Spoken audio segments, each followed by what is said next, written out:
Hello po. Magandang gabi po mga ka-webcom. Hindi po ito kantunan episode. Na utusan lang po ako na magbigay ng closing remarks para sa ating WAFCA 2020. So nag-prepare po ako ng speech. Hindi po ako talaga magaling sa mga speech, kaya medyo nagko-pause ako ng konti. So, yun. Medyo babasahin ko lang sa inyong lahat. So, hello po. Ito po ang inyong admin, JP Oyams.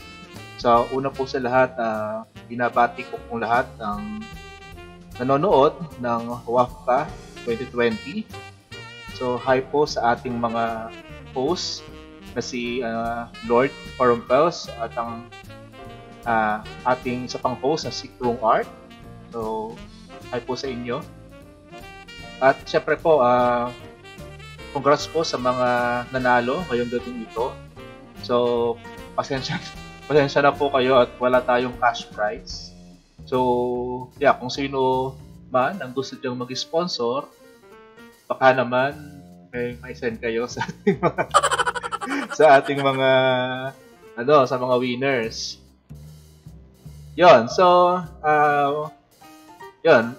konting history lang. Nabasahin ko na lang din dito sa pinrepair kong speech. So, nagsimula ang webcom PH community ayon kay Admin Jam noong July 2018. So, ang founder nito ay si Jekyll at ang co-founder ay si Admin Jamaica Anichur. So, ako naman, gaya din ninyo, nag-research lang din ako online ng tungkol sa Filipino webcomic community at nakita ko tong webcom. So noon, maliit lang yung community, nasa around 300, 500 lang na members. At ang pinaka-active noon ay si Admin Jam. So yun, nag-join ako sa webcom noong mga around October 2019. So, yun, naalala ko pa noon na bagong-bago kong bili yung yung Wacom Intuos. At tinatry ko pa lang yung Clip Studio Paint. So, nag-start pa lang ulit ako mag-drawing noong panahon yun. So, isa sa unang tanong ko kay Admin Jam, kung meron bang sariling comic website para sa Filipino web comic creators ng community. Sabi niya noon, wala pa. Pero may mga existing na webcomic websites na, pero hindi siya ganun ka-active. So, pinaka-active nung panahon yun, syempre, hindi siya Filipino comic website. Nandun pa yung, syempre, Tapas at Webtoon. So, karamihan ng mga Pinoy webcomic creators ay nag-upload na doon sa Webtoon at Tapas nung mga panahong yun. So umabot ang early 2020 at wala pa rin nakakaisip gumawa ng Filipino webcomic site na pwedeng mag-upload ang mga creators natin, ang mga Pinoy.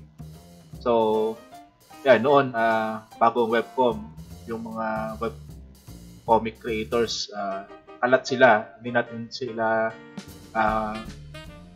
basta nag-upload lang sila sa sa Webtoon at Tapas. Hindi natin kilala yung iba kung Pilipino ba sila. Dahil ang iba naman kasi hindi sila members ng webcom. So kalat talaga sila, hindi mo malalaman kung Pinoy o foreigner o yun.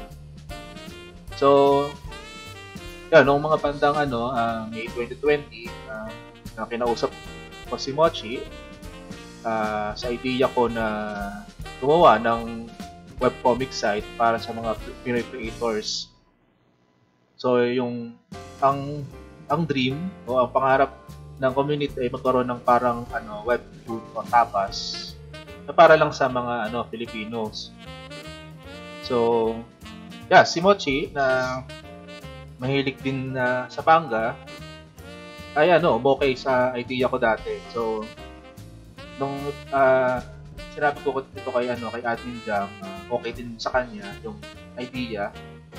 So, nung bandang May o June 2020.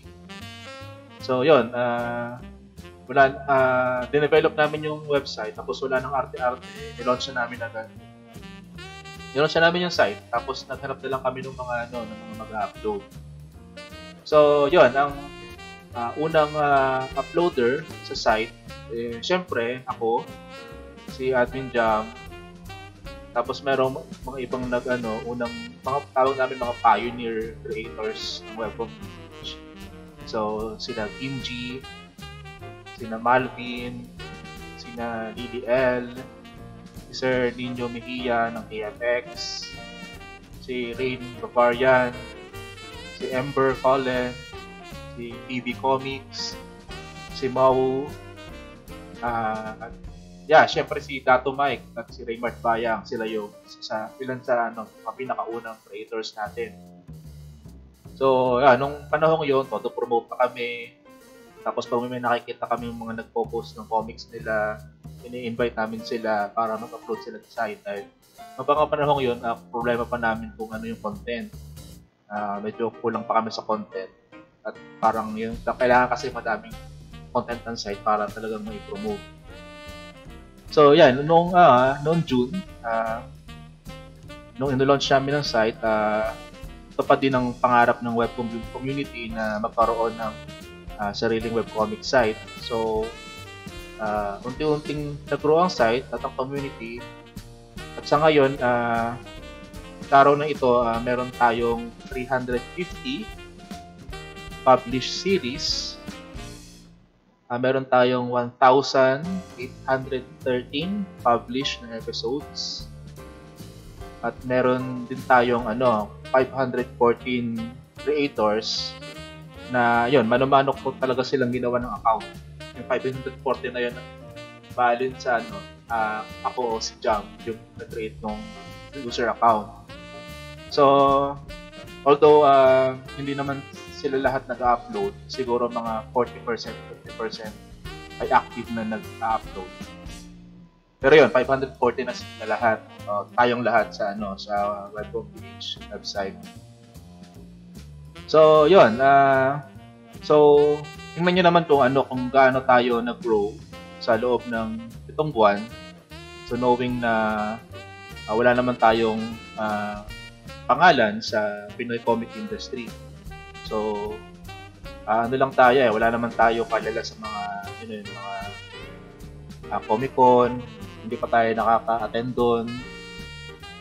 At yun, natutuwa lang kami ng mga admin na yung mga creators natin ay nagtiwala sila na i-upload nila yung kanilang mga comics sa webcom page. So, yun. Masasabi ko, 2020, kahit may pandemic, ay ito ang golden year o golden age ng Filipino webcomics. So, inyong tatandaan na ang webcom ay hango sa dalawang salita, web at comics. So, take note na ang comics ay letter K ang simula. So, tumutukoy ito sa Filipino-made comics. So, comics kayang start. Kung susundin natin ang definition ni Jaken, nating founder, kung Pinoy ka at nag-upload ka ng comics mo sa webcom ang tawag doon. Kaya nabuo yung word na webcom, webcomics. Comics, letter K. Letter K siya dito, sabihin, comics, nalikha ng Pinoy. So, ibig sabihin, kapag kung pa-follow natin ang definition ng ating community, pag nag-post ka, kung Pinoy ka at nag-post ka ng comics mo sa Facebook, sa Twitter, sa Webtoon, sa Tapas, at sa Comics Spot pa yan o Penlab, ang definition ng ating community sa comics na yun, ang tawag doon webcom. Dahil comics na Pinoy siya, pinost mo sa web. So, if that makes sense. So, kung tutuusin, ang webcom ay name siya na tawag dun sa Filipino comics na naka-post sa web. Yun. So, webcom lahat ang tawag dyan. ipapalo yung intention ni Jekyll. So, yan. At dahil madami din tayong novelists, animators, at illustrators, kaya tinawag natin ng ating community na Webcomm Alliance. At proud ako na tayo ang pinakaunang Filipino webcomic site na ang mismong creator ang may kakayahan na mag-upload at mag-manage ang kanilang comics.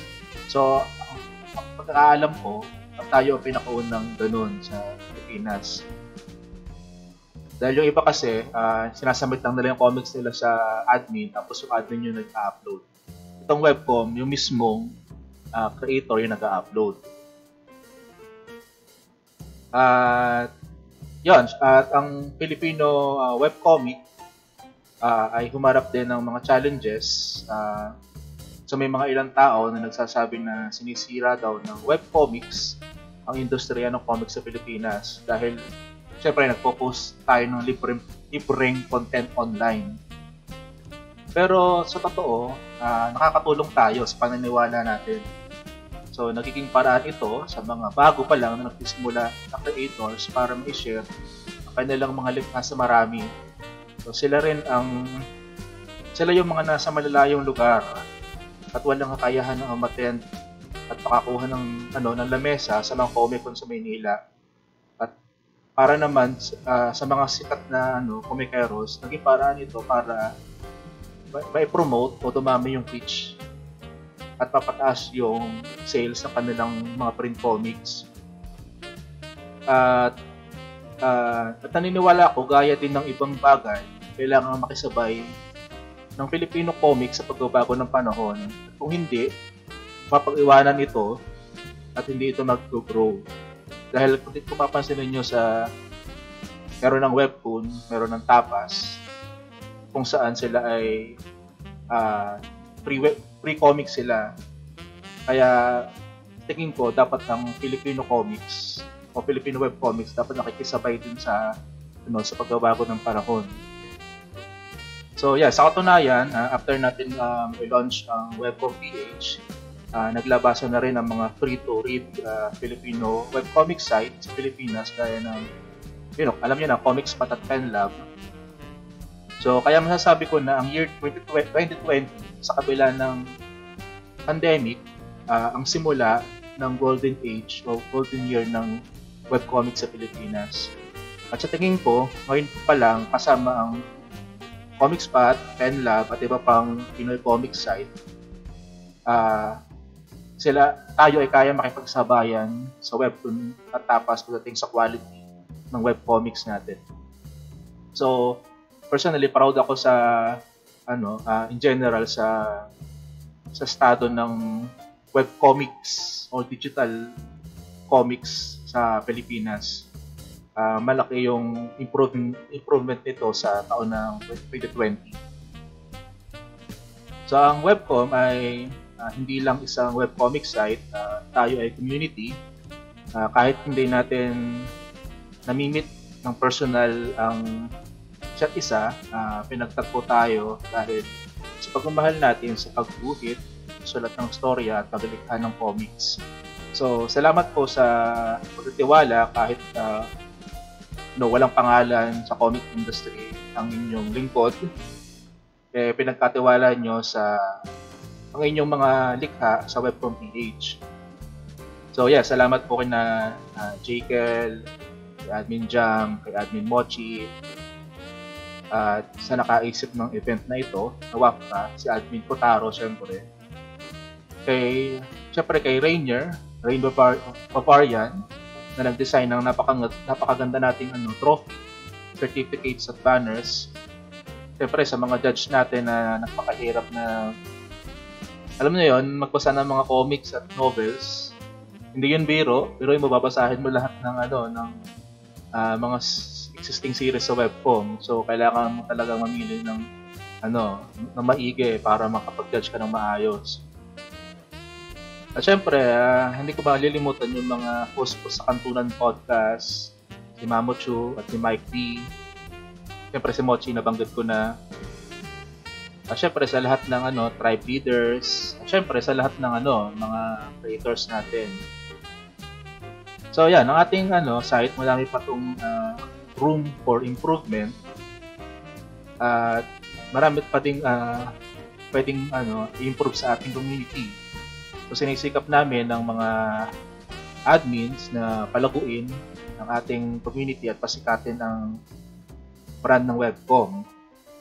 So yun, I'm looking forward sa mga big changes sa 2021. So meron po makikipag-join forces sa Webcom. So yun, abangan nyo na lang po sa mga announcement at antabay lang kayo dahil kami mga admin, iniisip namin lagi yung mga creators natin kung paano sila mag-grow, paano sila kikita man lang sa kanilang hard work. So nag-iisip talaga kami ng paraan para hindi naman masayang yung pagod ng ating mga members. So yun, muli po, congrats sa mga nanalo sa WAFCA 2020. At yun, maligayang Pasko po at masaganang bagong taon sa inyong lahat. At mabuhay po ang Webcom at mabuhay po ang Pinoy Comics. Yun lang po. Salamat.